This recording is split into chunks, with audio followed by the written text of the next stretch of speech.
Have you been excited about any trip and you couldn't sleep the night before? Now, this happened to me when I was going to Andaman. Now, I had been planning this trip for 3 months straight, and on the last day of September, I boarded a train with my friends from Bangalore to Chennai, further catching a flight from Chennai to Andaman. I slept that night, and my friends woke me up after September was over. On the 1st of October, we boarded a flight together to Port Blair. And throughout the 2 hours journey of my flight, all I could see was blue of the sea and blue of the sky, blue and blue, through and through, blew my mind. We landed in Port Blair and the Three Musketeers journey began. It's a small city, so we hired bikes and we started roaming around. We visited some of the tourist places, we took a lot of photos, and we went to the cellular jail where Savarkar was imprisoned. Later, the next day, we made our journey to Havelock. We reached Havelock.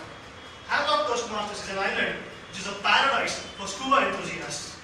Scuba is basically, scuba expands into self-contained underwater breathing apparatus. Just a fancy word for air underwater. So we reached Dive India, the dive center where I had registered.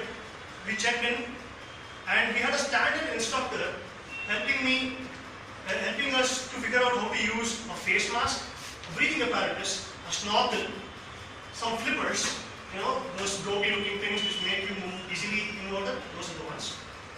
And also how to use a BCD, buoyancy control device. So once you go down, you need to come up as well. We learned all these cool things, and he said the next day will be our first dive. We were all enthusiastic again. We went, we slept, we came back the next day.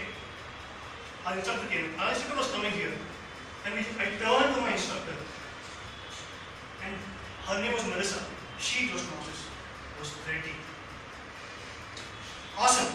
I mean, pretty awesome because she has done some 3,000 dives, and I was about to do my first one. We went on the very first dive site, and that day we put in all the gear. We got into the water. I always thought swimming was a means to keep yourself from drowning. That day I had to learn how to drown. I learned how to sink like a rock.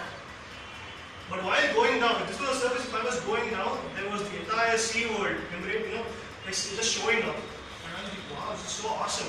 And I experienced weightlessness as well. As I moved down, there were all sorts of colors, blue, yellow, green, even some shades of grey.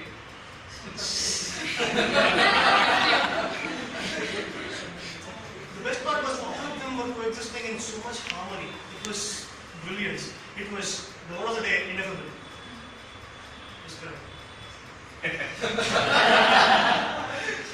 came back up, and the next 2 days we did 3 more dives, and we learned a lot of things.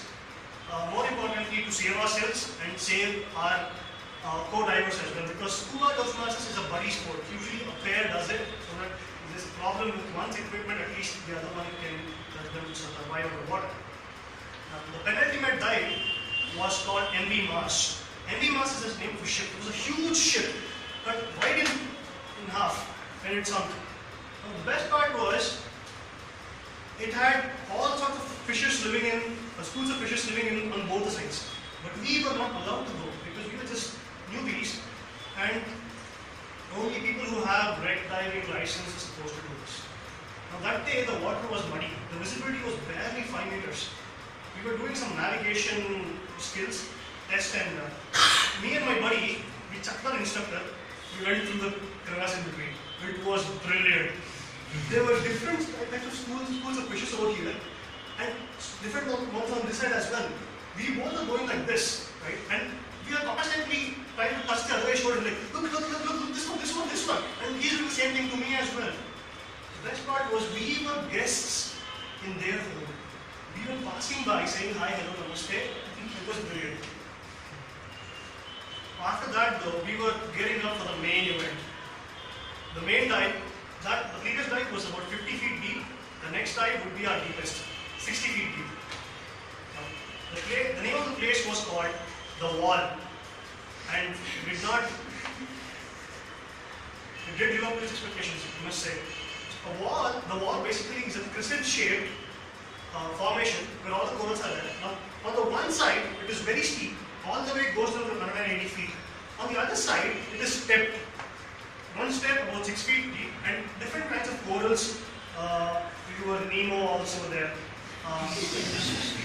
You will see a lot of clownfish will actually be bored with Nemo at some point. And there was sea cucumbers, sea urchins, and even a stingray, not a stingray, it was called a needlefish, and barracudas. All of them were there.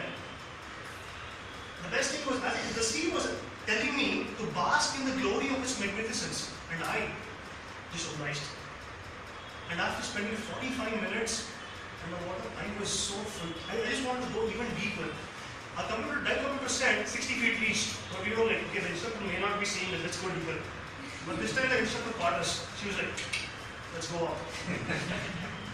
We were about to go up when we still had a lot of adrenaline rush. We wanted to explore more.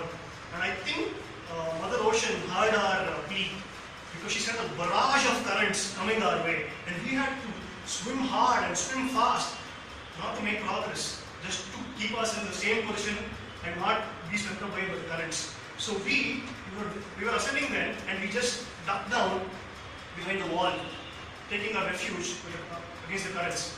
After our 10 minutes though, when all the currents were gone, we came back all the way up. We got into the boat, and everyone was exhausted at this point in time. But everyone was calm, just like the sea. And every one of us was just reliving the moments which was so awesome, which we would cherish for the rest of our lives. Now, we got back to the dive center, we got our photos taken for the license. I got it 15 days later. It was all good. But one learning, if I would say, from this experience would be, as Alvin Toffler said, the illiterate of the 21st century is not the ones who cannot read and write, but those who cannot learn, unlearn, and relearn. When I came back to Bangalore, one of my friends came to me and asked, summarize the entire trip in just 2 words. I stepped back, thought for a moment, and said, sublime bliss. Over to you.